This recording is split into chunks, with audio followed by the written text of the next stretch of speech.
to the first. I found my soulmate. He doesn't realize it, but I know he's going to. Do I just wait? Is this one of those things, if it's meant to be, you can't mess it up? Or do I do something about it? Okay, so this kind of goes back to the idea that there's a right and wrong thing to do, right? That there's that, which I wanna kind of go back to the idea that you cannot make a mistake, because all of life is about never-ending cycles of contrast and expansion, contraction and expansion. And if something goes wrong, then that is all in service of your greatest good. So there's no right or wrong thing to do. Now, the other thing you want to start thinking about is how you are defining the term soulmate, okay? Because a soulmate can come in many different forms and guises, okay? If you're describing soulmate as the one, then there's a few questions you really have to start asking yourself, okay? And oftentimes, like, the function of a soulmate would be to force you to ask these questions of yourself, right? So typically when we have the experience of having met a soulmate or the one, we have this idea that there's one person out there that's going to be our perfect match.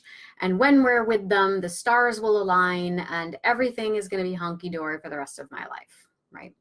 And this is the thing. A soulmate's function is to help your soul expand. And oftentimes that means that a soulmate's function is to force you to butt up against the constraints of your ego. Okay, so that's going to be painful. Okay, because what it's going to do is it's going to start rubbing against the edges of the way you think things should go, right? And there's an idea of the way things should go, and there's a picture of the way things should be because of the idea that I could possibly mess this up, right? Or that there's something I should or should not be doing about this. Now, so if there were anything you should be doing, it is becoming increasingly aware of the feelings and the thoughts and the images and the impulses that are coming up for you, because you are identifying someone in your life, you know, and in your external environment as a point of focus for all of that energy that is now being stirred up in you. And I think this is an opportunity to rejoice, because that means that now on some level, your soul, spirit, essence, higher knowing feels that you are ready to encounter whatever edges it's trying to show you, whatever perimeters of your ego that you are now ready to butt up against, okay? So the good feeling is that sense of being connected to that part of you, okay? That now you have access to these emotions, to these feelings, to this sense of hopefulness. And it's not to say that this person won't eventually be able to join you in, let's call it, that play space. That doesn't mean that's not the case. But there's nothing that you can do per se to force that outcome, you know, and anytime we try to force something, we inevitably bring about the thing that we're actually fearing, which is why we're trying to force things, right? So what do I do? Well, I would relax into the juiciness of that feeling. I would relax into it. I would ask myself, what is the feeling that I'm having now? And what and how am I attributing that feeling to someone else? What is it about engaging with this person that elicits that feeling from me? How much of that characteristic and or trait exists within me? What is my relationship to that trait and or characteristic? How might that be informing where I am in my life right now? You know, maybe I can give you an example of this. I had a big crush on someone that I've been friends with this is probably last year. I had been friends with for a long time, and we talk on the phone at length twice a month. We kind of sort of have a set date and time, and we talk on the phone twice a month, and we talk for usually 2 or 3 hours each time we talk. And occasionally we text in between. And I had a big crush on this person. But it was someone that there really is no feasible way to be with them. They're a world traveler. They do other things. you know, and so I thought to myself, what is it that I am, what is it that I feel so enamored with? Why am I having such big feelings for this person specifically? And I recognized that within myself, this is where archetypes can also be useful.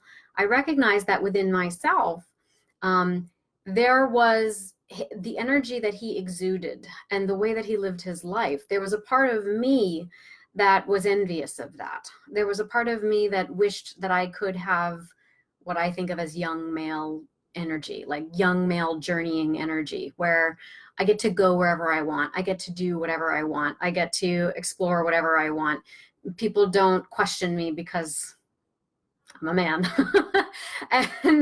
and you know, there's money comes to me, deals, you know, he's a numbers person. I'm, you know, and so there was so much of that that I admired and that I wished that I could do for myself. And then I realized, and I noticed that this was that infatuated feeling that I know so well. And I thought to myself, okay, so if this preoccupation is in fact an expression of something that I'm wanting and to hold for myself, then how do I hold that for myself? How do I step into that? How do I let go of the idea that that must be them and not me? And that is to step into, how does that become me? How do I become that?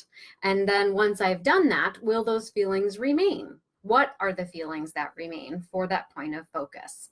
So the challenge then became, okay, so what am I associating with young male energy that I can start to embody myself? And I went about doing that. It looked like working with certain archetypes in my art making and meditations. It looked like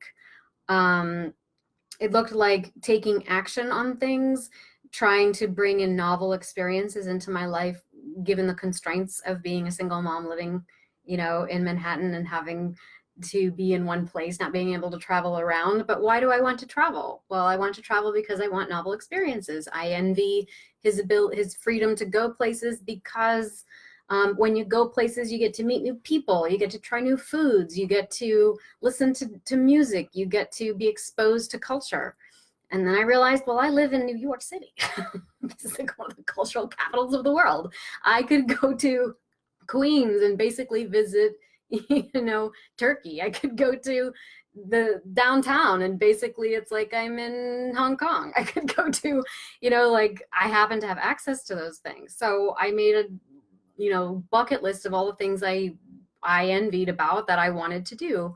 And I proceeded to do them, and noticed my energy and my responses to things. If I felt like I wanted to be in partnership or companionship, I would enlist a good friend to do them with me. I would go to a workshop, like a workshop to learn something new.